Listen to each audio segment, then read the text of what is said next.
புஸ்தகம் இந்த வருஷத்தினுடைய முதல் நாளிலே கர்த்தர் உங்களையும் என்னையும் அப்படி சமூகத்தில் வைத்து பலப்படுத்த விரும்புகிறார். தேவன் சபைக்காக தெரிந்து கொடுத்த வார்த்தை, சபையை இன்னும் இந்த ஒரு வருஷம் அவருக்காக ஓடுவதற்கு, இன்னும் அவருடைய வருகை மட்டும் அவருக்காக ஓடுவதற்கு தேவன் நமக்கு தெரிந்து கொடுத்த ஒரு வார்த்தையை நம்ம எல்லாரும் சேர்ந்து வாசிக்க போறோம். எல்லாரும் சேர்ந்து வாசிக்க போறோம். க்ளோரி. ஏசாயா 50 7வது வசனம். ஏசாயா 50 7வது வசனத்தை எல்லாம் எடுத்துட்டீங்களா? பக்கம் பழைய ஏற்பாட்டில் 857 சேர்ந்து வாசிக்க போறோம். எல்லாம் எடுத்துக்கொள்ளுங்க, சேர்ந்து வாசிக்க போறோம். சத்தமா நல்ல பலத்தோடு ஆவியில சந்தோஷத்தோடு வாசிக்கலாம். கர்த்தராகிய ஆண்டவர் எனக்கு துணை செய்கிறார், ஆகையால் நான் வெட்கப்படேன், நான் வெட்கப்பட்டு போவதில்லை என்று அறிந்திருக்கிறேன். இன்னும் ஒரு முறை வாசிங்க. கர்த்தராகிய ஆண்டவர் எனக்கு துணை செய்கிறார், ஆகையால் நான் வெட்கப்படேன், நான் வெட்கப்பட்டு போவதில்லை என்று அறிந்திருக்கிறேன். சபை வெட்கப்பட்டு போவது இல்லை. தேவ பிள்ளையை நீ வெட்கப்பட்டு போவது இல்லை. அன்பு தேவ மனுஷனே, காத்திருந்த பிள்ளையை நீ வெட்கப்பட்டு போவது இல்லை. சத்திய முழக்கமே நீ வெட்கப்பட்டு போவது இல்லை. ஹல்லேலூயா. பக்கத்துல பார்த்து சொல்லுங்க, ஒரு 3 பேர்ட்ட, நீங்க வெட்கப்பட்டு போக மாட்டீங்க, நீங்க வெட்கப்பட்டு போக மாட்டீங்க, நீங்க நல்ல அழுத்தி சொல்லுங்க, நீங்க வெட்கப்பட்டு போவது இல்லை. அப்படியே உட்காருவோம் ஒரு 15 நிமிஷம். நீங்க போதும் எனக்கு, நீங்க போதும். மைக்ல சத்தம் அந்த வசனத்தை நம்ம வாசிக்க கேட்போம். இந்த புதிய வருஷத்துல கர்த்தர் நம்மை பலப்படுத்தும்படி சபைக்கு தேவன் தெரிந்து கொடுத்த ஒரு முறை 2 முறை இல்ல, நான் தைரியமா சொல்லுவேன், பல முறை, நேற்று இரவு கூட பல முறை இந்த வார்த்தையை தேவன் எனக்கு மறுபடியும் உறுதிப்படுத்தினார். மறுபடியும் உறுதிப்படுத்தினால தைரியமா நான் நிக்கிறேன் உங்க முன்பதாக. மைக்ல சத்தமா வாசிக்க கவனிப்போம். கர்த்தராகிய ஆண்டவர் எனக்கு துணை, மைக்ல கர்த்தராகிய ஆண்டவர் எனக்கு துணை செய்கிறார், ஆகையால் நான் வெட்கப்படேன், நான் வெட்கப்பட்டு போவதில்லை என்று அறிந்திருக்கிறேன். எத்தனை பேர் நம்புறீங்க இத? ஹல்லேலூயா. இன்னைக்கு வந்து உட்கார்ந்து இருக்கிறோம்ல, இதுதாங்க வசனத்துக்குரிய பெரிய அடையாளம். வாக்கு தத்தத்துல 2 விதமான வாக்கு தத்தம் உண்டு. ஒன்னு தேவன் நம்மோடு பேசுகிற வாக்கு தத்தம். 2 அவர் மேல விசுவாசத்தை நம்ம பேசுவோம். இது 2மே வாக்கு தத்தம் தான். இந்த வார்த்தையானது தேவன் நம்மோடு பேசுகிற வார்த்தை அல்ல, தேவன் மேல விசுவாசத்தை நாம் பேசுகிற வார்த்தை. ஹல்லேலூயா. இங்க என்ன சொல்லப்பட்டிருக்குது? கர்த்தராகிய ஆண்டவர் எனக்கு துணை செய்கிறார். துணை, இது யார் பேசுறோம்? நம்ம பேசுறோம். ஆகையால் நான் வெட்கப்படேன், நான் வெட்கப்பட்டு போவதில்லை. எவ்வளவு அழுத்தம் திருத்தமா சொல்லப்பட்டிருக்கு. 2 முறை மறுபடியும் மோடி வருதுனால என்ன அர்த்தம் தெரியுமா? அது உறுதினா உறுதி, அதுல எந்த மாற்றமும் இல்ல. ஹல்லேலூயா. சத்திய முழக்கமே இந்த புதுவட ஆராதனைக்கு வந்திருக்கிற அன்பு தேவ பிள்ளையே, தாயே, தகப்பனே, சகோதரா, சகோதரியே, கர்த்தர் நம்முடைய கரத்தை பிடித்து சொல்லுகிறார், நீ என் பிள்ளை, நீ என் மக, நீ என் மக, நீ வெட்கப்பட்டு போவது இல்லை. எந்த இடத்திலையும், யாரு முன்பதாகவோ, எந்த காரியத்திலையும் நீ வெட்கப்பட்டு போவது இல்லை. வாழ்க்கையில எதுவுமே செய்ய முடியாத ஒரு சம்பவம் வரும். இப்ப வந்துச்சு பாருங்க, நமக்கு களத்துல நின்று வந்திருக்காங்க, ஆர்மில முன்னாள் நின்று வந்திருக்காங்க. எதுவுமே செய்ய முடியாத சூழ்நிலை வரும். முடிஞ்ச எல்லாம் செஞ்சிருவோம், முடிஞ்சதை எல்லாம் பண்ணிட்டு இதுக்கு மேல நான் எடுக்கிறதுக்கு நோ சான்ஸ் பாஸ்டர், இதுக்கு மேல என்ன முயற்சி எடுக்கனே தெரியல. இப்படி ஒரு கண்டிஷன் வந்துரும் பாருங்க. இதுக்கு மேல நீங்க ஒண்ணும் செய்ய வேண்டாம். கர்த்தர் சொல்றாரு, இந்த வார்த்தை நீ நம்பு, இந்த வார்த்தை நீ பேசு, இந்த வார்த்தை நீ அறிக்கையிடு, அது உன் வாழ்க்கையில நடக்கும். ஹல்லேலூயா. கடந்த 3-4 மாசமா அந்த லாக்டவுன்ல சந்திச்ச பிரச்சனைகள் ஏராளம். என்ன ஜெபம் பண்ணனே தெரியாது, சில சமயம் என்ன பேசனே தெரியாது. கடைசியில் உட்கார்ந்துக்கிட்டு ஜெபத்தெல்லாம் முடிச்சுட்டு வெளியே வரும்போது ஒரே வார்த்தை சொல்லுவேன், எனக்கு ஒண்ணு தெரியும் ஆண்டவரே, தலைக்கு மேல போனாலும் எனக்கு ஒண்ணு தெரியும், நானும் வெட்கப்பட மாட்டேன், இந்த ஜனமும் வெட்கப்பட மாட்டாங்க, இந்த ஊழியமும் வெட்கப்படாதுன்னு இது தெரியும்ட்டு எந்திரிச்சு நான் பாட்டில் வந்துடுவேன். உன் முன்னால எவ்வளவு பெருசு இருந்தாலும் சரி, உன் முன்னால எவ்வளவு பருவதம் இருந்தாலும் சரி, பார்வோன் சேனை இருந்தாலும் சரி, சொல்றேன், நீ உச்ச கட்டத்துக்கு போனதுக்கு பிறகு உன்னால ஜெபமே ஓடாட்டாலும் பரவாயில்ல, இந்த வார்த்தை சொல்லு, கர்த்தராகிய ஆண்டவர் எனக்கு துணை செய்கிறார், எனவே நான் வெட்கப்பட்டு போவது இல்லை. நீ பேசு மகளே, நீ பேசு மகனே. ஒரு ஆமீன் சொல்லக்கூடாது அந்த பிள்ளைகள் நல்லா. ஹல்லேலூயா. வெக்கம் ஏன் வருது? அதாவது வெக்கம் ஏன் வருது வாழ்க்கையில? ஏன் வெக்கம் வருது? நடக்கக்கூடாத சம்பவம் நடந்து போச்சு, ஏதோ ஒரு தப்பு குடும்பத்தில் நடந்து போச்சு, சில காரியம் முயற்சி எடுத்து இடையில நின்று போயிடும், சில காரியம் இடையில ஸ்டாப் ஆயிரும், அதனால வெக்கம். குடும்பத்தில் ஏற்பட்ட பிரச்சனைகளால ஒரு வெக்கம், பிரிவினால ஒரு வெக்கம், பிள்ளைங்க செய்யக்கூடாத ஒரு தவறு, ஏதோ நம்முடைய புத்தியினம் அல்லது சத்துருவின் திட்டம் அல்லது மனுஷிக வஞ்சகம், ஏதோ ஒரு ரீதியில வெக்கப்பட்டுட்ட. ஆனா நான் சொல்றேன், என்ன ஆனாலும் சரி, நீ கர்த்தருடைய பிள்ளையா இருக்கிறதுனால நீ வெக்கப்பட்டு போவது இல்லை என்று கர்த்தர் சொல்றார். ஏன்னா காரணம் ஒன்னே ஒண்ணுதான் பாஸ்டர், காரணம் ஒன்னே ஒண்ணுதான் சகோதரா, காரணம் ஒன்னே ஒண்ணுதான் சகோதரியே. நான் வெட்கப்பட்டு போக மாட்டேங்கிறதுக்கு ஒரே ஒரு காரணம், எனக்கு துணை செய்வது ஒரு மனுஷன் அல்ல, ஒரு மனுஷன், கர்த்தராகிய ஆண்டவர் யெகோவா தேவன், இந்த சர்வ பூமிக்கும் தேவன் எனக்கு துணை செய்கிறபடினால நான் வெட்கப்பட்டு போவதில்லை. அல்லேலூயா. அவர் துணை செய்யும்போது யார் வெட்கப்பட்டு போக முடியும்? யோசபாத்துக்கு அவர் துணை செஞ்சாரு, 3 கூட்டம் பெரும் படை அவருக்கு விரோதமா அவனுக்கு விரோதமா வந்துச்சு, வெட்கப்பட்டு போனானா? எசேக்கியாவுக்கு விரோதமா எத்தனை லட்சம் வந்துச்சு, வெட்கப்பட்டு போனானா? இல்ல. இஸ்ரவேல் ஜனங்களுக்கு விரோதமாக பெருசேனை வந்துச்சு, வெட்கப்பட்டு போனானா? இல்ல. காரணம், யெகோவா தேவன் அவர்களுக்கு துணை செய்தார். இந்த சபைக்கு, இந்த ஊழியத்துக்கு, உனக்கு யெகோவா தேவன், கர்த்தராகிய தேவன் உனக்கு துணை செய்கிறார். மகளே, உன் தலை குனியாது, உன் தலை எங்கேயுமே குனியாது. குனிஞ்சா அது அவருக்கு அவமானமோ, ஆனா அவர் குனிய விட மாட்டார். அல்லேலூயா. இதை நம்புறவங்க, சந்தோஷமா ஏற்றுக்கொள்றவங்க மட்டும்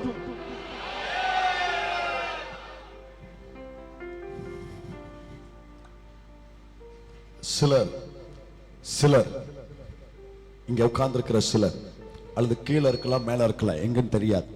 பாஸ்டர், நீங்க சொல்ற அந்த வசனம் எனக்கு ரொம்ப சந்தோஷமா இருக்கு, நான் அதை நம்புறேன், ஆனா என் வாழ்க்கை அப்படி இல்லை பாஸ்டர்.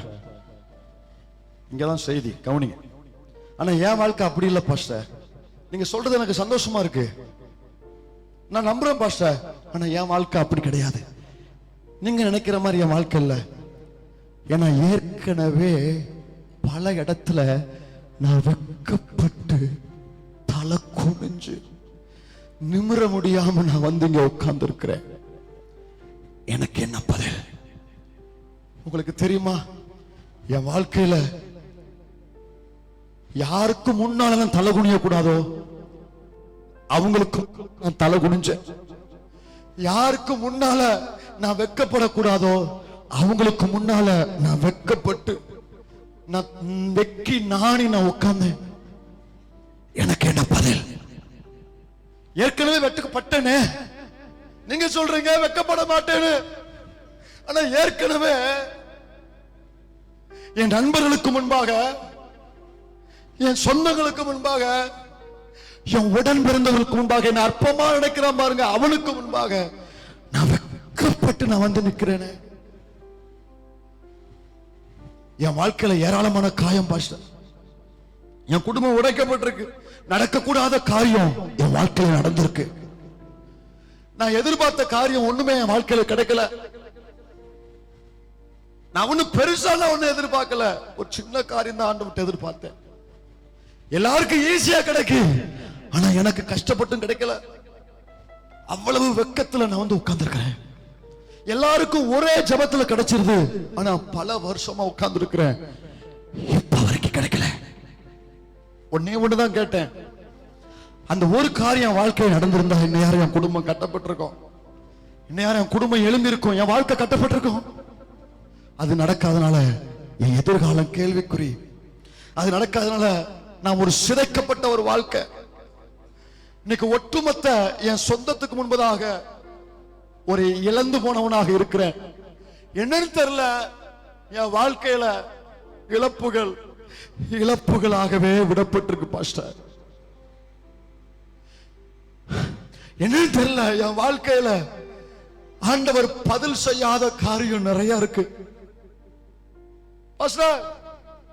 நான் ஆண்டவர் அறியாதுக்கு முன்னால என் வாழ்க்கை நடந்தத கூட பரவாயில்ல, கர்த்தரை அறிஞ்சு அவரை நம்பி அவரை ஏற்றுக்கொண்ட பின்புதான் எனக்கு இவ்வளவு இழப்பு, எனக்கு இவ்வளவு அவமானம், எனக்கு இவ்வளவு வேதனை. யாரோ சிலர் கர்த்தர் தெளிவா சொல்றாரு. இதை சொல்லும்படியாகவே தேவன் என்ன நேற்று பலப்படுத்தி கொண்டு வந்திருக்காரு. இந்த வார்த்தையை சொல்லும்படியாகவே என் வாழ்க்கையில இழப்பாகவே இருக்கு. இன்னவரை இப்ப வரைக்கும் வாய்ப்பு இல்லாம தான் இருக்கேன். இவ்வளவு இழப்புகள் மத்தியில ஒரு கேள்வி உனக்குள்ள வந்தது. அத உன் மனைவி கேட்கல, உன் புருஷன் கேட்கல, உன் பிள்ளை கேட்கல. கர்த்தர் சொல்றாரு, நான் கேட்டேன்றாரு. உன் உள்ளத்துல ஒரு கேள்வி, நீ வெளியில கேட்கல, உன் உள்ளத்துல கேட்ட, உன் உள்ளத்துல இந்த கேள்வியை கேட்டேன்றார் ஆண்டவர். பலமுறை அல்ல, ஒரு முறை கேட்ட. என்ன கேள்வி தெரியுமா? இப்படி என் வாழ்க்கையில வெக்கப்பட்டு தலை குனிஞ்சு யாருக்கு நேரிடாத அவமானம், வெக்கம், தலைகுனிவு எனக்கு வந்திருக்கு. என் வாழ்க்கையில ஆண்டவர் இன்னும் பதில் செய்யாம இருக்காரு. இன்னும் இழப்பாகவே இருக்கு. ஒரு வாய்ப்பு இல்லாம இருக்கனே. அப்போ நான் அவருக்கு பிள்ளை இல்லையா அப்படின்னு நீ கேட்டேன்றாரு. சபையே, நீ கேட்ட, நான் அவருக்கு பிள்ளை இல்லையா? நீ கேட்ட அது ஒருவரா இருக்கலாம், அது ஒரு 10 பேரா இருக்கலாம், அது ஒரு 100 பேரா இருக்கலாம். நான் அவருக்கு பிள்ளை இல்லையா? நான் ஆண்டவருக்கு பிள்ளை இல்லையா? எனக்கு மட்டும் ஏன் செய்யல அப்படின்னு நீ கேட்ட. உன் கேள்விக்கு கர்த்தர் இந்த காலை நேரத்தில் என்ன பதில் சொல்றாரு தெரியுமா? இவ்வளவு இழப்புகள் மத்தியில, இவ்வளவு அவமானத்தின் மத்தியில, இவ்வளவு வெக்கப்பட்டு தலை குனிஞ்சு வந்து உட்கார்ந்துகிட்டு நான் உமக்கு பிள்ளை இல்லையான்னு கேட்டேல, கர்த்தர் சொல்றாரு உன்னை பார்த்து, ஆமா நீ எனக்கு பிள்ளை இல்ல. மறுபடியும் அழுத்தம் திருத்தமா சொல்றேன், சபையை கவனி. ஆமா, நீ எனக்கு பிள்ளை இல்ல. ஆனா எந்த சூழ்நிலையிலையும், எவ்வளவு இழப்புகள் மத்தியிலையும், எவ்வளவு அவமான மத்தியிலையும், எவ்வளவு போராட்டத்தின் மத்தியிலையும், எவ்வளவு வெக்கத்தின் மத்தியிலையும் என்னை விட்டு நீ போக மாட்டேன்னு சொல்லி நான் என் முழு நம்பிக்கையும் வச்சிருக்கிற நீ என்னுடைய சிரேஷ்ட புத்திர, நீ என்னுடைய தலைப்புல, நீ பிள்ளை, நீ பிள்ளை, நீ பிள்ளை, என் தலைப்புல, நீ சிரேஷ்ட புத்திர. மறுபடியும் சொல்றாரு, நீ எனக்கு பிள்ளை இல்ல, நீ எனக்கு தலைப்புல, நீ எனக்கு சிரேஷ்ட புத்திர, நீ எனக்கு சேஷ புத்திர. இந்த பூமியில என் மகிமைக்காக, என் நாமத்துக்காக, என் ராஜ்யத்துக்காக நான் தெரிந்து கொண்டு, நான் வேறு விரித்து, நான் நாட்டின என் தலைப்புல. இந்த கேள்வி எத்தனை பேர் கேட்டீங்களோ, உங்களை இந்த புது வருஷத்துல கர்த்தர் உன் கையை பிடிச்சு சொல்றாரு, நீ எனக்கு தலைப்புல, நீ எனக்கு சேஷ்ட புத்திர. ஹல்லேலூயா. 2 கரம் உயர்த்தி, 2 கரம் உயர்த்தி நன்றி அப்பான்னு சொல்லு,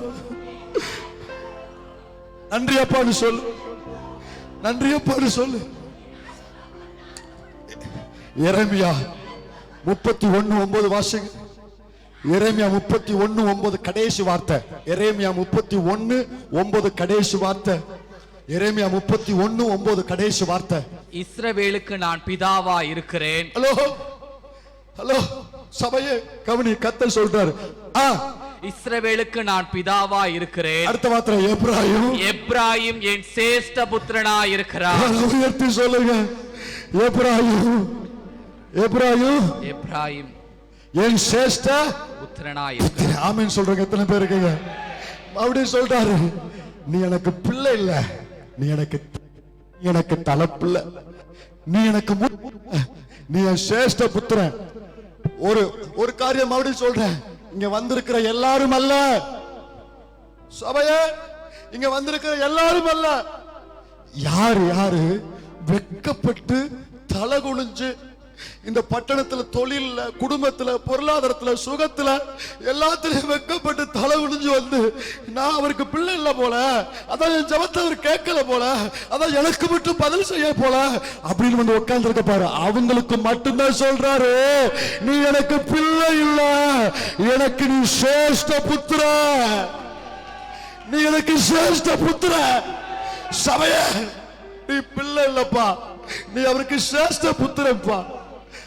அதனால தான்ப்பா உனக்கு இந்த பாடு, அதனால தான்ப்பா உனக்கு நீ கர்த்தருக்கு சிரேஷ்ட புத்திர. ஆமென் சொல்றவங்க எத்தனை பேரு? ஹல்லேலூயா. நான் உன்னை பிள்ளையா பார்க்கல, நான் உன்னை பிள்ளையா பார்த்தா உனக்கு இவ்வளவு அவமானம் வராது, உனக்கு இவ்வளவு வெட்கம் வந்திருக்காது. நான் உன்னை பிள்ளையா பார்க்காம உன்னை சிரேஷ்ட புத்திரனா பார்க்கறதுனாலதான் உனக்கு இவ்வளவு அவமானம், வெட்கம். ஹல்லேலூயா. யூத குலத்துல மூத்த பிள்ளைக்கு ஒரு பேர் கொடுப்பாங்க, சிரேஷ்ட புத்திர. சொல்லுங்க எல்லாரும், சிரேஷ்ட, எல்லாம் சொல்லுங்க, சிரேஷ்ட புத்திர. அதை நான் ரொம்ப விளக்க முடியாது, ஞாயிற்றுக்கிழமை உங்களுக்கு விளக்கு நான் சொல்றேன், சுருக்கமா சொல்லி முடிச்சிருது. பிள்ளை வேறு, தலைப்பிள்ளை வேறு, சரியா? பிள்ளை வேறு, தலைப்பிள்ளை வேறு. இந்த பூமியில கர்த்தர் தமக்கென்று சிலரை தெரிந்தெடுத்திருக்கிறாரு. அவர்களுக்கு தேவன் கொடுக்கிற பேரு பிள்ளை இல்ல, என்ன பேரு? சிரேஷ்ட புத்திர. நீ இவ்வளவு அவமானம் ஏன் கேட்டல, இவ்வளவு வெட்கம் ஏன் கேட்டல? கர்த்தர் சொல்ற பதில், நீ எனக்கு சிரேஷ்ட புத்திர. ஹல்லேலூயா. சிரேஷ்ட புத்திரருக்கு ரெண்டு விதமான ஒரு விசேஷம் உண்டு. ஒண்ணு, தகப்பனுக்கு பின்னால ஒரு குடும்பத்துல மூத்த பிள்ளையா பிறக்கிறான் பாருங்க, அவனை அந்த தகப்பன் நம்புவான். ஒண்ணு, அவன் நம்பிக்கைக்குரியவனா காணப்படுவான். தகப்பனுக்கு அப்புறம் தன் ஸ்தானத்துல அவன் இருந்து அந்த குடும்பத்தை என்ன செய்யணும்? நடத்தி செல்லணும். சொல்லுவோம்ல, அப்பா இல்ல, இப்ப மூத்த பிள்ளை தான், இனிமே இந்த குடும்பத்தை என்ன செய்யணும்? கொண்டு போகணும் அப்படின்னு நம்ம சொல்லுவோம்ல வழக்கத்துல. தகப்பனுக்கு அப்புறம் தகப்பன் ஸ்தானத்துல தகப்பன் காரியத்தை பொறுப்போடு செய்து, தகப்பன் எப்படி செய்வாரோ அப்படியே செய்யும்படி தகப்பன் என்ன செய்வான்? 10 பிள்ளை இருந்தாலும் 10 பேரும் நம்ப மாட்டான், சிரேஷ்ட புத்திரனை மட்டும்தான் தகப்பன் நம்புவான். அவன் தான் நம்பிக்கைக்குரியவன். அப்படி தகப்பனுக்காக தகப்பன் ஸ்தானத்துல உட்கார்ந்து பொறுப்பா செய்யும் பொழுது நிறைய அவமானம், வெட்கம், இழப்புகள் அந்த மூத்த பிள்ளைக்கு வரத்தான் செய்யும். இதெல்லாம் இந்த 9 பேரும் தாங்க மாட்டான், ஆனா என் மூத்த சிரேஷ்ட புத்திரன் தாங்குவான்னு சொல்லி அந்த தகப்பன் தான் முழு நம்பிக்கையும் அந்த மூத்த சிரேஷ்ட புத்திர மேல வைப்பாரு. அதே மாதிரி இங்க உட்கார்ந்து இந்த கேள்வியை கேட்டுக்கொண்டிருக்கிற உன்னை பார்த்து கர்த்தர் சொல்றாரு, என் ஸ்தானத்துல என் காரியத்தை இந்த பூமியில நீ நடப்பிப்ப. அப்படி நடப்பிக்கும் பொழுது வருகிற இழப்பு, அவமானத்தை நீ தாங்கிக் கொள்ளுவன்னு சொல்லி நீ என்ன நம்பலப்பா, நான் உன்னை நம்பி இருக்கிறேன். எனவே நீ எனக்கு சிரேஷ்ட புத்திரன். இதனால வருகிற வெட்க அவமானத்தை நீ தாங்கி சகிப்பேன்னு எனக்கு தெரியும். அதே சமயத்துல அப்போ நான் வெட்க அவமானத்தோட தான் இருக்கணுமா அப்படின்னா இல்ல. நல்லா கவனிங்க. சிரேஷ்ட புத்திரனுக்கு வேதத்தை சொல்லப்பட்டிருக்குது, சொத்து பிரிக்கும் போது ஒரு குடும்பத்துல 3 பிள்ளைங்க இருக்காங்கன்னு வைங்களேன், சொத்தை பிரிக்கும் போது 3ஆ பிரிக்க மாட்டாங்க. எத்தனை பிரிப்பாங்களா? 4ஆ பிரிப்பாங்க. ஏன்னா எல்லாருக்கும் ஒரு பங்கு. ஆனா அந்த மூத்த சிரேஷ்ட புத்திரன் இருக்காம அவனுக்கு மட்டும் எத்தனை பங்கு? 2 பங்கு. ஏன்னா இவன் தான் தகப்பன் ஸ்தானத்துல உட்கார்ந்து தகப்பனுடைய காரியத்தை நடத்தி செல்வது மட்டுமல்ல, அதனால் வருகிற அவமானத்தை, வெட்கத்தை அனுபவிக்கிறதுனால அவனை சும்மா விடக்கூடாதுன்னு சொல்லி தகப்பன் அவனுக்கு 2 மடங்கு ஆசீர்வாதத்தை என்ன செய்றாரு? ஒட்டு வைக்கிறாரு. இங்க உட்கார்ந்துக்கிற தேவ பிள்ளையே, கர்த்தர் ஒன்ன பார்த்து சொல்றாரு, வெக்கப்பட்டு போவதில்லைன்னு நான் பேசின வார்த்தைக்கு நான் வெக்கப்பட்டு உட்கார்ந்துக்க எனக்கு என்ன பதில் தானே கேட்டேன். ஒண்ணு, நீ என் பிள்ளை இல்லை, என் தலை பிள்ளைன்றாரு. ரெண்டாவது, அதே சமயத்துல நீ தலை பிள்ளையா இருக்கனால உன் வெக்கத்தை வெக்கமா விட மாட்டேன். உன் வெக்கத்தை நான் எப்படி மாற்றுவேன் தெரியுமா? ஏசாயா 61:7 எல்லாரும் சேர்ந்து வாசிக்க போறோம். ஏசாயா 61:7 வாசித்து முடிப்போம். ஏசாயா 61:7. உங்கள் வெட்கத்துக்கு பதிலாக, எல்லாரும் சேர்ந்து சொல்லுங்க, உங்கள் வெட்கத்துக்கு பதிலாக இரட்டத்தனையான பலன் வரும். இத நம்புறவங்க மட்டும் கையை உயர்த்தி ஒரு ஆமென் சொல்லு. வெட்கப்பட்டல, எனக்கு ஏன் வெக்கம் கேட்டல? கர்த்தர் சொல்றாரு, நீ எனக்கு தலைப்பில்ல, எனக்கு மூத்த பிள்ளை, என் சிரேஷ்ட புத்திரன், ஆகவே உனக்கு இவ்வளவு வெக்க அவமானம். அதே சமயத்துல உன் வெக்கத்தை விட மாட்டேன். அதற்கு பதிலாக இரண்டத்தனையான பலனை நீ பார்ப்ப. தங்கள் பாகத்தில், லட்சைக்கு பதிலாக தங்கள் பாகத்தில் சந்தோஷப்படுவார்கள். உன்னை லட்சையா பேசினாங்க பாரு, அவங்க முன்னால நீ சந்தோஷப்படுவ. அடுத்த வார்த்தை ரொம்ப முக்கியம்.